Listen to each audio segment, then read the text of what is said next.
तो हेलो दोस्तों, आपका स्वागत है पीयूष फार्मेसी चैनल पे। तो अभी एकेटीयू का नया अपडेट आया था। इस अपडेट में क्या बताया गया है मैं आपको बताता हूँ। इस अपडेट में एकेटीयू ने बोला है कि जो आपकी डेट पहले 12 दिसंबर थी एग्जाम फॉर्म भरने की, उसको एक्सटेंड करके 15 तारीख को कर दिया था। फिर 15 तारीख से अब इस डेट को आगे और एक्सटेंड कर दिया गया है 20 दिसंबर 2025 तक। यानी कि आपके जो पेमेंट है वो आप 20 दिसंबर 2025 तक कर सकते हैं एग्जाम फॉर्म की। अब इन्होंने कुछ नीचे एक पॉइंट और लिखा है, यहाँ पे आप अगर आप देख सकते हैं, यहाँ पे लिखा हुआ है नीचे इन्होंने कि जिन बच्चों ने पहले पेमेंट कर दी थी उन बच्चों का ना स्टेटस शो नहीं हो रहा था, तो वो दोबारा पेमेंट ना करें। अगर वो दोबारा पेमेंट करते हैं तो आपको पता ही है केटीयू यूनिवर्सिटी, यहाँ पे आपकी 2-2.5 साल लग जाएंगे पेमेंट आने में। इसलिए दोबारा पेमेंट नहीं करनी है, आपको वेट करना है। ये इन्होंने नीचे लिखा हुआ है कि आपका जो पेमेंट का दिक्कत है ना उसको हम ठीक कर रहे हैं, धीरे धीरे ठीक कर रहे हैं, और बाकी बहुत बच्चों का सक्सेस शो कर रहा है। धीरे धीरे हम उसको ठीक कर रहे हैं और वो जल्दी ही ठीक हो जाएगा। ठीक होने के बाद जिन बच्चों का अबॉर्ट, आरआईपी और आपका transaction already paid, transaction failure ये लिखा आ रहा है, वो सब ठीक कर देंगे। उन्होंने लिखा है कि 20 तारीख तक हमने डेट एक्सटेंड कर दी है, 20 दिसंबर तक। अब कुछ बच्चे सोच रहे होंगे 20 दिसंबर तक जब डेट एक्सटेंड हो गई है तो आपके एग्जाम क्या 23 तारीख से होंगे? नहीं, 23 तारीख से नहीं हो सकते, क्योंकि 3 दिन में ही आपके एडमिट कार्ड ही जनरेट नहीं कर सकते। तो ये डेट आपकी एग्जाम की आगे एक्सटेंड होगी।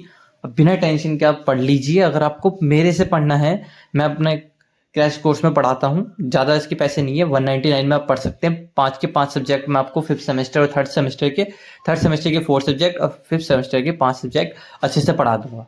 अगर आपको बाय करना है तो आप मेरे को कमेंट कर देना, मैं आपको लिंक दे दूंगा।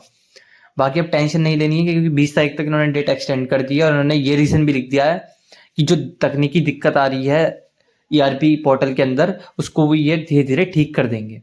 बाकी अगर आपको फॉर्म चाहिए तो मेरे टेलीग्राम चैनल पर ज्वाइन कर सकते हैं, वहाँ पे इस फॉर्म की पीडीएफ आपको मिल जाएगी। ठीक है, और हमारे चैनल को सब्सक्राइब करना और वीडियो को लाइक करना।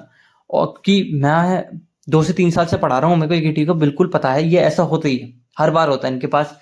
ऐसे ही होता है कि ये साइट नहीं संभाल पाते हैं, इनके हर बार यही रोना है कि इनकी साइट चलती नहीं, बच्चे पेमेंट करते हैं वो स्ट्रेस में चले जाते हैं। अब वो स्ट्रेस में जाएंगे तो पढ़ेंगे कैसे, ये बताओ।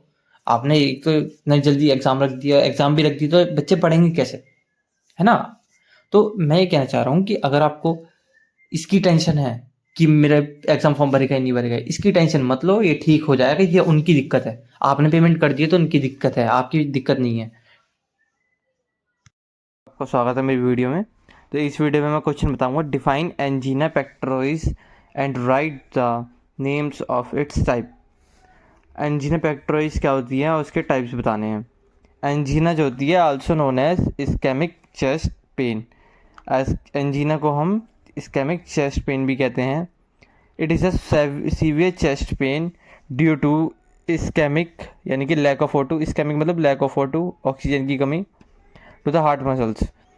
यह एक सीवियर चेस्ट पेन होता है, मतलब बहुत ही ज़्यादा दर्दनाक चेस्ट पेन होता है, जिसमें हमें ऑक्सीजन नहीं मिलती है, लैक ऑफ ऑक्सीजन हो जाती है हार्ट मसल्स के अंदर, जो हार्ट के अंदर जो मसल्स होती हैं उनके अंदर। ठीक है, अब ये जो आप यहाँ पे पढ़ लेना।